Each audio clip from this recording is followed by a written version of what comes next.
এই শোবার ঘরটি 2.9 বাই 3.1 মিটার লম্বা। ফুলগুলো ভেসে বেড়ায় এবং পানি অবাধে প্রবাহিত হয়। ঘরটি খুব ছোট এবং এতে কি রাখবো তা নির্ধারণ করা কঠিন। এমনকি আমার সাধারণত ভালো আচরণ করা ছেলেটিও বিভ্রান্ত। সে স্বাভাবিকভাবেই দুষ্টু এবং বন্য। তার ব্যক্তিত্ব দেখানোর জন্য একটি কেন্দ্রীয় পার্টিশন ঘরটিকে দুটি ভাগে ভাগ করে আরও পরিষ্কার কার্যকরী এলাকা তৈরি করে। ওপরে একটা রিপ কাঠামো বসানো হলো, ভেতরে আর্দ্রতা ছিটালেও যেন কিছু মনে না হয়। এরপর আর জিয়া মা দ্বিতীয় খালামণি এর কাছ থেকে ফ্রি পাওয়া ম্যাট্রেসটা উপরে ছুড়ে দেওয়া হলো। আর এই ফ্রি পাওয়ার আনন্দটাই আলাদা আরাম দেয়। বিছানার মাথার দিকে পাতলা একটা গর্ত করে তাতে দেয়ালের ভেতরে স্টোরেজ বানানো হলো, সাথে কয়েকটা সুইচ আর সকেট রাখা হলো যাতে ফোন সবসময় চার্জ দেওয়া যায়। সবচেয়ে বড় কথা, আলাদা করে বেডসাইড টেবিল কিনতে হলো না। পড়ার জায়গা, স্টাডি এরিয়া। প্রথমে নিচে একটা লম্বা ক্যাবিনেট বসানো হলো, যেখানে জিহাওয়ের সব পড়াশোনার জিনিসপত্র রাখা যাবে।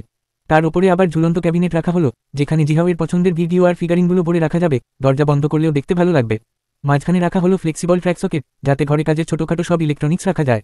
পাশে বাড়ানো হলো বড় একটি পড়ার টেবিল, যেখানে অনেক পড়াশোনার খাতা কলম একসাথে রাখা যাবে। নিচে রাখা হলো দুটি বড় চাকার ড্রয়ার, যেখানে মৌসুম বাহিরের জামাকাপড় আর বিছানার চাদর রাখা যাবে। ড্রয়ার ভেতরে ঠেলে দিলে জায়গা একদম নষ্ট হবে না, আর বাচ্চাও আরামে পড়াশোনা করতে পারবে। বিছানার পায়ের দিকের জায়গা স্টোরেজ। এখানে বানানো হলো তাতামি স্টাইল স্টোরেজ, যেখানে বড় সুটকেস আর বাড়তি কম্বল রাখা যাবে।